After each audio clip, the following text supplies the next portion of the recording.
নমস্কার বন্ধুরা, শুভ সকাল। আজকে একটা খুব ব্যস্ততম দিন যাচ্ছে। আজকে শুভ জন্মাষ্টমী। সকলকে জানাই সবাই ভালো থাকবেন, সুস্থ থাকবেন। দেখুন, আমি ঠাকুরের জন্য ভোগ করে নিচ্ছি।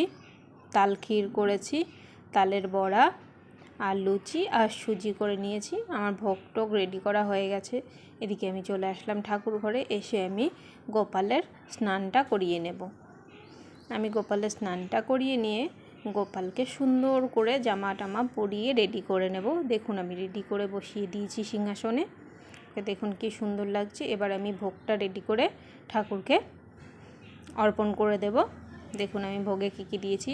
ওর যেহেতু বাটার খুব পছন্দ, তাই বাটার দিয়েছি। 5 রকমের মিষ্টি, তাল ক্ষীর, নৈবেদ্য, আর এখানে ফলটা বেটে নিয়েছি।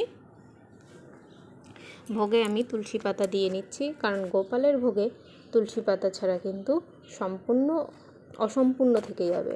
তাই আমি সব ভোগগুলোতে আমি তুলসী পাতা দিয়ে নিচ্ছি। নিয়ে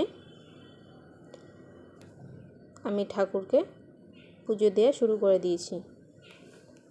তারপরে আমি বসে পড়েছি পুজো করতে।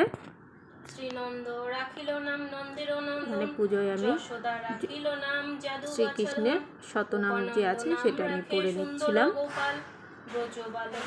আমার পড়া হয়ে গেলে, পুজো কমপ্লিট হয়ে গেলে আমি একটু কিছু ছবি তুলে নিলাম, সেটা আপনাদের সঙ্গে শেয়ার করছি। দেখুন, যদি ভালো লাগে আমার এই ছোট্ট ব্লগটা, লাইক করবেন, কমেন্ট করবেন, শেয়ার করবেন। চ্যানেলে নতুন হলে সাবস্ক্রাইব করবেন।